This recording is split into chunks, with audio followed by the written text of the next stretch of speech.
there's no point getting to being the CEO of a multinational corporation, but below you, there's this moat of non-diversity. Welcome to the Inclusive Exec Series, where Inclusive Matters connects your D&I ambitions to measurable business results. Join us as we spotlight inclusive leaders around the world who are driving commercial success with effective DEI strategies.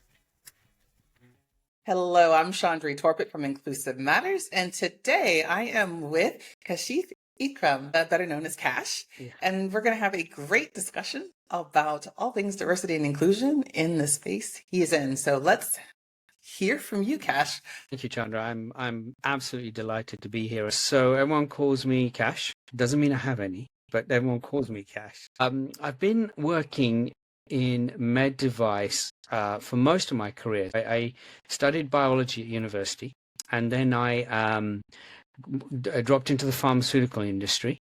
After a short stint in journalism, where I was actually working on the Michael Jackson fan magazine, and then I went into normal industry. I worked in the pharmaceutical industry, which was absolutely fascinating. And after a few years, I moved into med device, which I didn't really think that much about. I didn't even realize was such a big industry, but it is.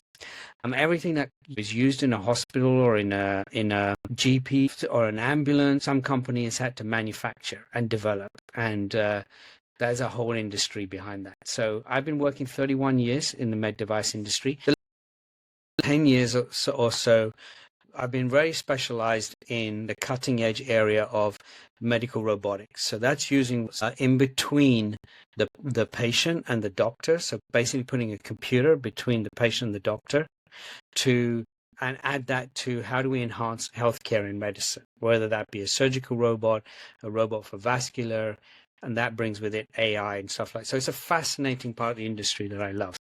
And I'm very much specialized in product launches, some turnarounds. It's a very exciting industry. And if you're not in it, I recommend everyone to take a look, because whatever your skill set, there's an opportunity for you in med device. Wow. Yeah. Coupled with the tech aspects and the AI, there sounds like there are a lot of space to grow in this area. It is, and it's so rewarding, because whatever you're doing, whether you're in logistics, you're in accounting, whether you're in software development, hardware development, what you do means someone's going to be pain-free, right? Someone's mom can get cured of cancer, right? Someone's child is going to have their disease solved, or they're made more comfortable. So what could be more rewarding? What's make you jump out of bed and go to work than the fact that you're helping people all over the world? That's a pretty fun thing to be able to do. And speaking of all over the world, where are you? So I'm based. I grew up in the UK, so I'm British. But I live in Sweden, in Stockholm, with my wonderful wife, who is Swedish. Right. So that's why I moved to the Nordics area. But I actually haven't lived in the UK for probably close to 20 years. I've lived in Switzerland for a long time, and then I moved here to Sweden. The experiences that you've had internationally and working in this industry, and also in Michael Jackson's fan magazine.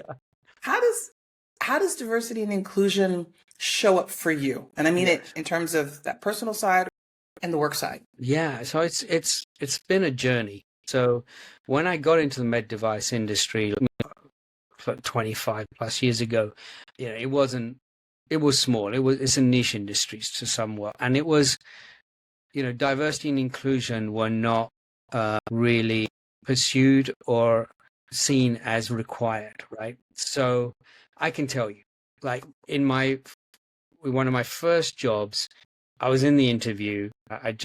And there were 3 people interviewing me, 2 area managers and a European head, 2 of whom were just wonderful, amazing people who I've looked up to my whole life. The third one didn't say much for the whole conversation, that interview. And then the one question he asked me was, if we hire you, you'd be the only person of color in orthopedics in the UK. What would you do about that? What would you think about that? And I was a little thrown by the question, but then I was like, wow, that just makes me want it even more, because I love the fact that I'll be the first. I'll be able to break some ice and carve a channel for other people right from day one.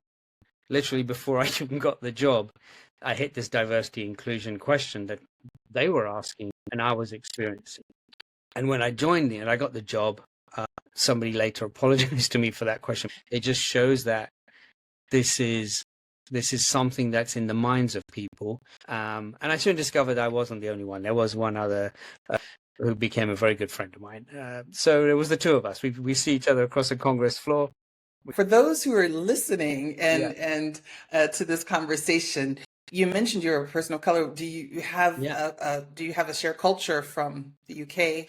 My parents, they immigrated from Pakistan in the early 60s. So it's a good question, because diversity means a lot of things, right? So my diversity is that I'm a person of color. I come from a Muslim background. I come from Asia. I would be like first generation immigrant child, right? I'm always very conscious that for me to have the opportunities I had in the UK growing up, like my parents made a massive sacrifice to get on a boat and sail for a month to get to the UK. And with them and the other people came from Africa and the West Indies, they were invited, but it wasn't welcomed when they got there, right? So the amount of sacrifice they made. And then my grandfather, he worked for the British Army over in Singapore. So there are these distinct gaps between my dad and his siblings, because the periods in between, granddad wasn't there. He was in Singapore, right? Or he was somewhere with the army. So he'd come back, spend a year at home, kid would be born, he'd be off again. So again, sacrifices made by the previous generations. So I'm standing on the shoulders of the people that came before me.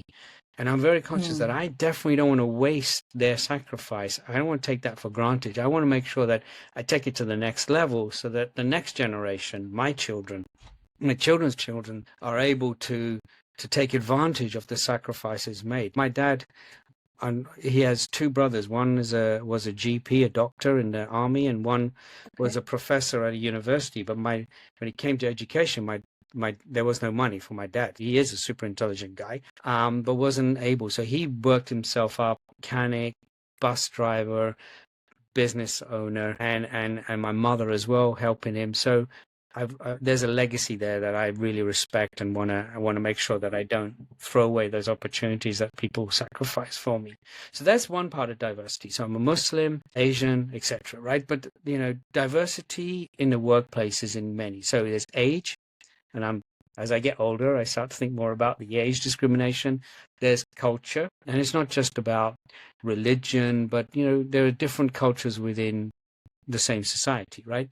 Sexual orientation and gender, that's a lot in the news these days. And I also have I experienced in my career 2 people who were gay but hid it from the company. And when I reflected on that and how painful that must have been, and to go through that, I can't imagine how to live year after year pretending to be somebody else at work, in case that might affect your ability to do your work or to get promotions, etc. That really hit me hard. There are many who would say, for example, with person's sexual orientation and background, what does that have to do with work? It's not a personal space.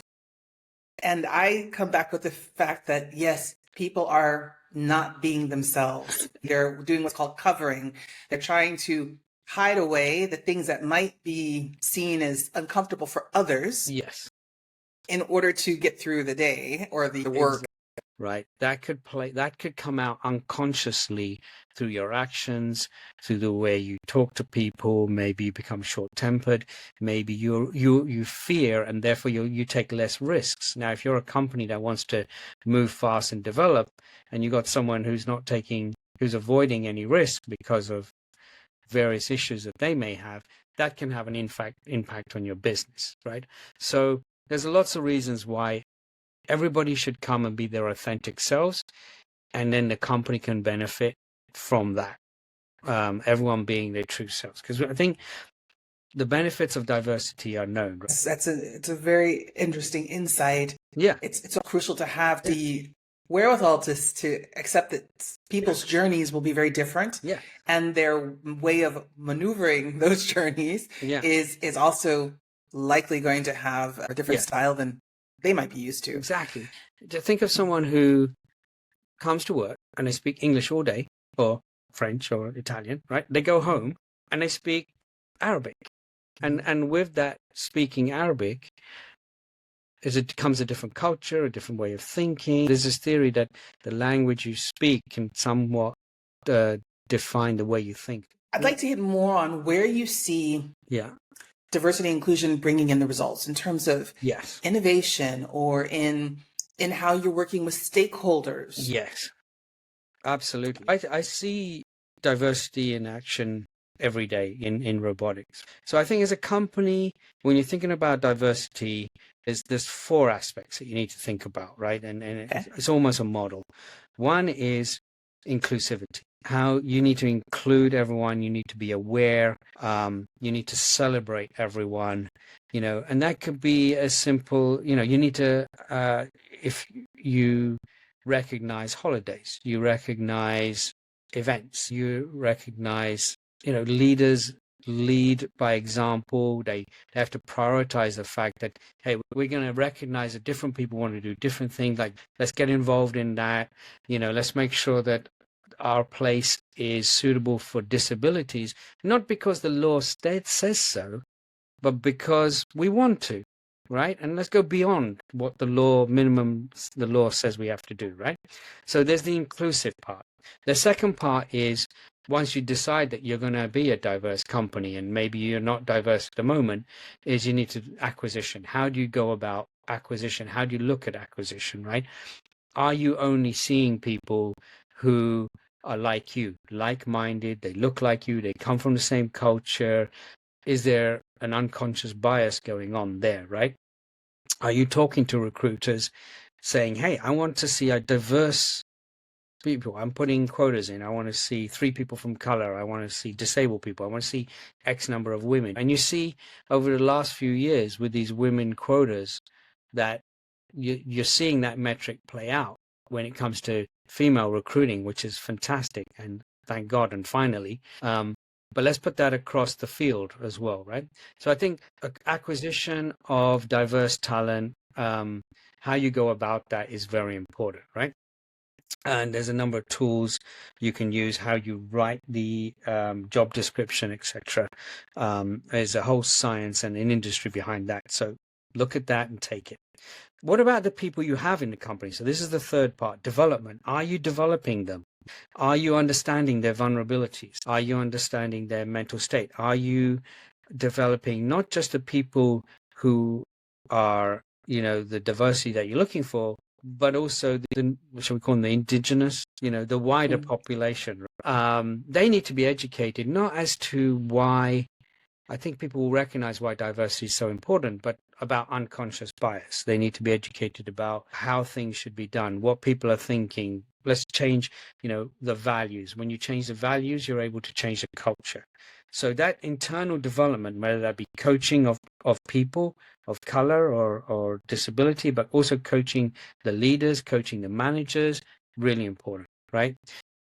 Making sure that there are diverse leaders in the organization, and diverse leaders that aren't, reaching these heights and then pulling the ladder up behind them, right? You see a lot of that, like I've got to this position, oh my God, I don't want anyone coming in and making me look bad, so I'm going to pull the ladder up and I'm going to now follow what's been happening in the past, right? So you got to watch out for that as well.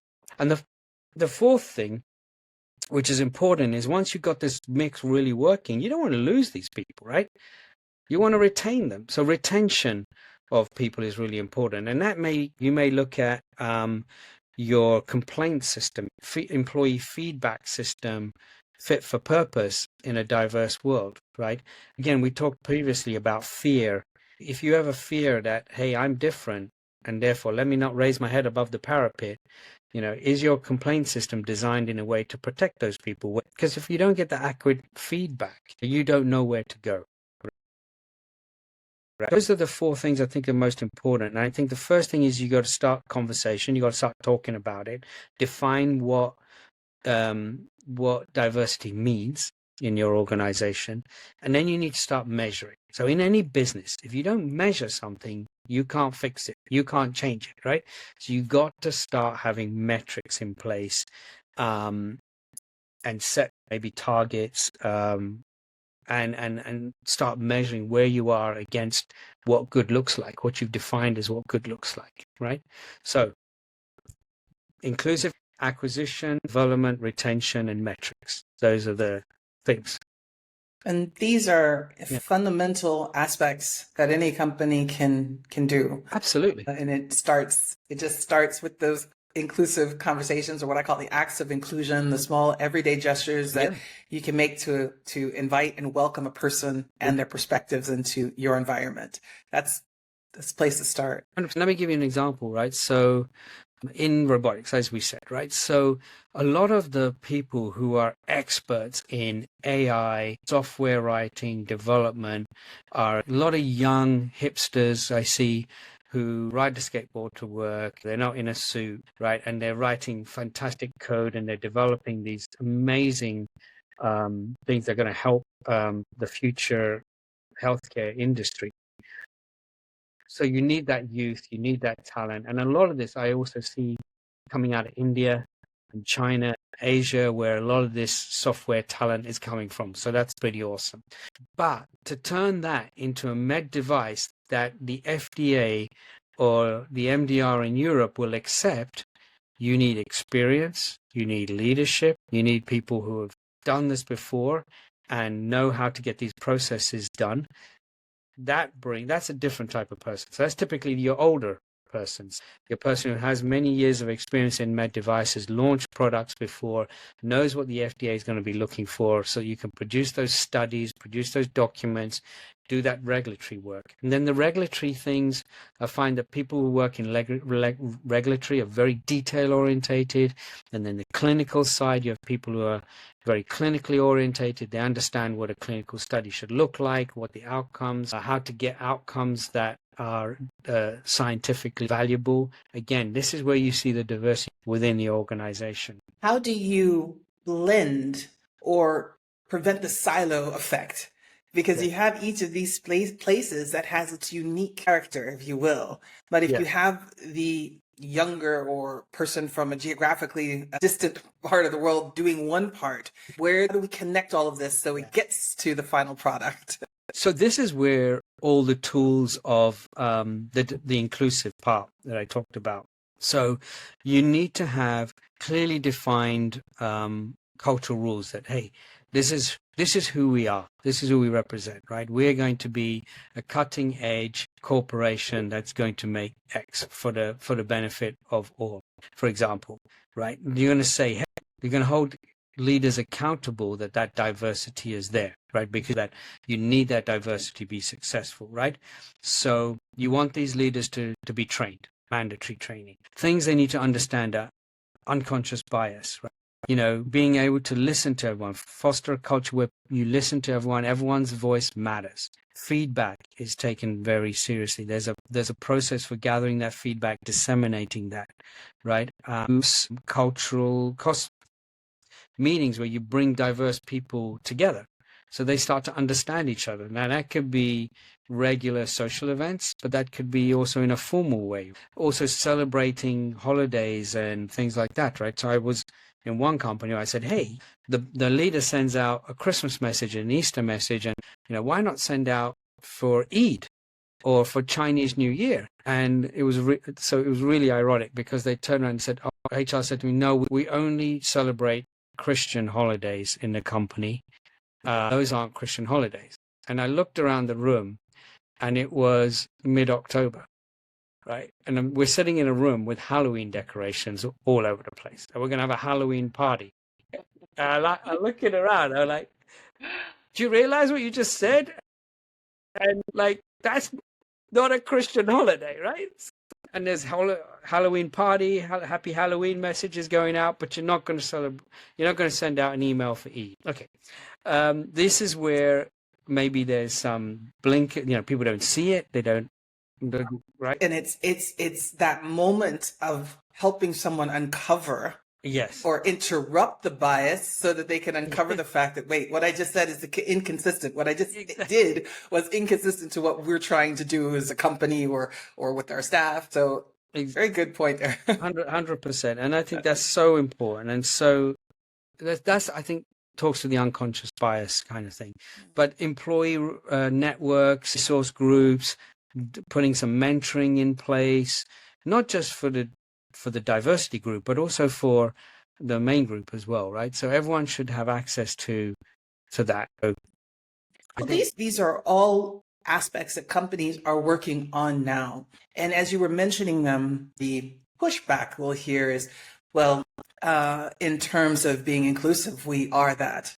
We even have a disclaimer that we don't discriminate. That's the compliance factor, that we treat everybody equally. Yeah. There is this, I wouldn't say hesitancy, but people are saying, well, we've done that. We are inclusive. You'll see it almost on every single company's website that they are inclusive employers. So that's one part, it's the compliance. Another part, it's a false sense of security because people say, well, we're doing this. However, if your teams or if your company is still not representative of the wider population, then you're going against the grain. So I think you hit on a really important point, right? Because saying, I choose not to see color, or deciding people of color are equal, that's not enough, right? And I'm just using people of color as an example. It could for all groups, it's the same. It's not enough. You have to take active action. This is where the metrics come in, right? Are you measuring it, and is it happening? Are you the feedback? Are you seeing these people thrive? Is your company just saying it and putting it on LinkedIn posts? It's not enough, right? You've got to be actively doing it. In Europe, outside of the UK, the metrics that you talked about, understanding the cross sections of the community, where you have different ethnicities or religions that information is not currently being tracked. There is an urban myth that it is illegal to do so. It's actually not true. There is a space where people can self-identify, and what they share becomes part of that dialogue. And there are also third-party companies that can take that information and house it so that it's not necessarily within the company's realm. So that being said, we're still fighting these, no, we can't do this. We can't measure it. And we're not going to, so there's no discussion, and we're not in the situation where we have a problem. That is a big issue I can see just from the conversations I'm having. No, I encountered this, exactly what you're talking about when I started I wanted to do more diversity inclusion work in companies that I was working for, like HR will come, or some people will come to you and say, some leaders say, hey, we can't do this. We can't measure this, right? We can do it in the US and we have to do it sometimes, but we can't do it. And exactly that. And I just think, so on the one hand, you believe that diversity is really important and leads to more success, but you don't want to measure for it. And therefore you don't want to act on it, right? If we were to say, like, if you were to take any department in, clinical department, say, if we take the clinical data of our new product, we'll be able to prove that it works better on patients, right? But we're not going to measure it. We're just going to say, hey, we think it works. We have no data around it, but please use this product. We think it's better. No one's going to buy that product, right? And your company's going to fail. So if you were to propose to senior leadership, hey, we know that if we collect the right clinical data, we're going to be a success, but we're choosing not to do it. Can I have my next promotion, please? Well, in the door pretty quickly, right? As ridiculous as it sounds, there are situations that this does happen because companies are competing with other companies. They're trying to be first to market, and there are systems that make it so that we can just squeeze through. I've even talked about this and highlighted it when COVID came, when COVID was out, when the vaccine was to be delivered. It was two main companies that were competing over who was going to get to market first. And one of the companies, Moderna, was stopped because it had not done enough testing on different parts of the communities. BioNTech, which was with Pfizer, they had done that. And they'd done it because the founders of the company are Turkish and German. And at the time, Pfizer's head was Greek and American. So you had all of these different perspectives and international parts brought in and was utilized in order to say, hey, we need to test as much of the world as possible. And they did that. And that's one of the reasons they were first to market. You know, we keep coming back to metrics and we keep coming back to getting that data. It's there, it's available. If you don't want to count how many people you got from with a Pakistani background in your company, fine, don't do that. But there are other ways of getting data, right? Right. Don't be afraid. I think that's a huge opportunity. It's a missed opportunity for so many right now who are claiming that they ask questions about diversity on their inclusion and their engagement surveys.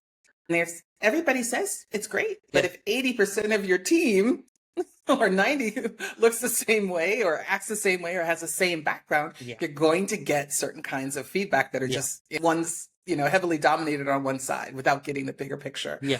So tell me, Kash, what aha moment have you had around diversity, equity, and inclusion? I read a quote recently by Frederick Douglass. You're not judged by the height you have risen, but from the depth from which you have climbed. And wow, powerful. When I think about my life, my generations before me, I think about my friends. And this could be, if you're a person with disability, if you're a person who has gender issues and you've been hiding that for most of your life, wow, to get to continue every day and to keep going and to do your job well, to progress through an organization.